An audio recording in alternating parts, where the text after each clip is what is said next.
catholique et héritier potentiel était la seule justification dont Philippe avait besoin pour envahir l'Angleterre et déposer Élisabeth. Philippe rassembla une armada espagnole transportant des dizaines de milliers de soldats pour affronter l'Angleterre en 1588.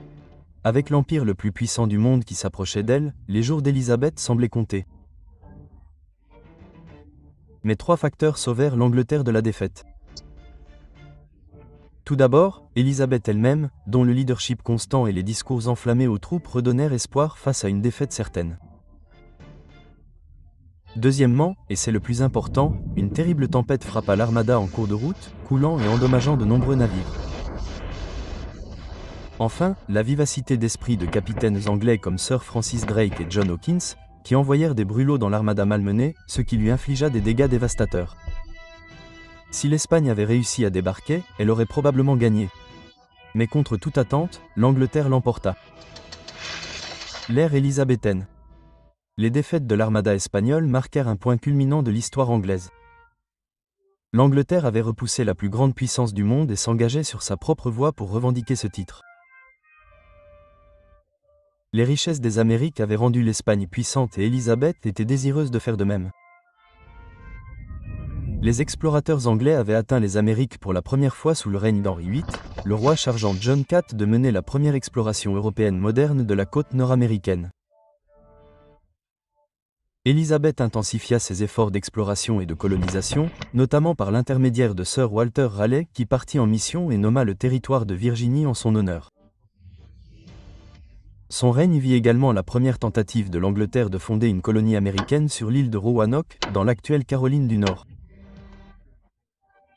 Bien que la colonie ait disparu et que son sort reste un mystère à ce jour, l'avenir de l'Angleterre fut encore plus important lorsqu'elle créa la Compagnie des Indes orientales en 1600 pour gérer le commerce en Asie.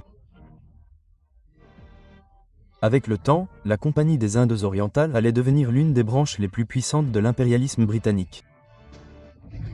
Avec la stabilité religieuse, les rivaux étrangers tenus à distance et les explorateurs anglais pénétrant de nouvelles terres, il n'est pas étonnant que le règne d'Élisabeth soit souvent considéré comme un âge d'or pour l'Angleterre. Cet âge d'or fut ressenti à de nombreux niveaux. Au niveau du gouvernement, Élisabeth gouverna avec efficacité et modestie. Elle évita les dépenses extravagantes de son père et ne convoqua donc le Parlement que 13 fois au cours de ses 44 années de règne. Elle agrandit également le Parlement, en particulier la Chambre des communes, en y ajoutant des dizaines de nouveaux sièges afin d'offrir des opportunités à la noblesse grandissante. Malgré l'hostilité de certaines puissances catholiques, le commerce prospéra et Élisabeth fit adopter des lois visant à protéger et à développer des secteurs économiques clés tels que le commerce de la laine. Cette richesse fut canalisée vers une vague dynamique d'expression artistique et architecturale. Élisabeth et l'Angleterre étaient une véritable nation de la Renaissance où les maisons extravagantes et les œuvres d'art éblouissantes étaient plus courantes que jamais. Dans le même temps, de nouveaux produits venus de pays lointains affluaient en Angleterre, comme le tabac et les pommes de terre, qui étaient rapidement disponibles même pour les Anglais ordinaires. Tout cela dépendait d'une classe marchande florissante qui comptait parmi les plus grands bénéficiaires de l'ère des précepteurs. Et bien sûr, on ne pouvait pas parler de l'épanouissement d'Élisabeth et de l'Angleterre sans évoquer William Shakespeare. Né à Stratford-upon-Avon en 1564, Shakespeare commença sa carrière comme acteur avant de devenir célèbre en tant que poète et dramaturge. La vaste bibliographie de pièces de théâtre, de sonnets et d'autres œuvres de Shakespeare comprend de nombreuses histoires parmi les plus célèbres de la langue anglaise. Roméo et Juliette, Le songe d'une nuit d'été, Hamlet et MCBTH pour n'en citer que quelques-unes. Son utilisation inventive d'idiomes et ses riches représentations de personnages historiques dans ses pièces historiques ont eu une influence bien au-delà de la scène.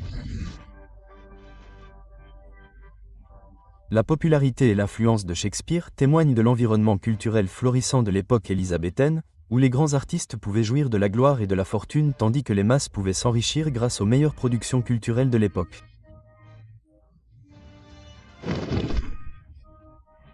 Malgré tous ces succès, les dernières années d'Élisabeth furent marquées par des difficultés économiques causées par les hostilités persistantes avec l'Espagne et une rébellion irlandaise en 1595.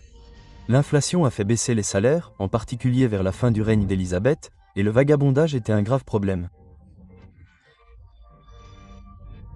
La loi sur les pauvres de 1598 prévoyait l'aide et le soutien des Anglais les plus pauvres, dépendant fortement de la philanthropie privée et de la coopération des églises paroissiales pour résoudre le problème. Cette loi sur les pauvres restera en vigueur jusqu'au XIXe siècle.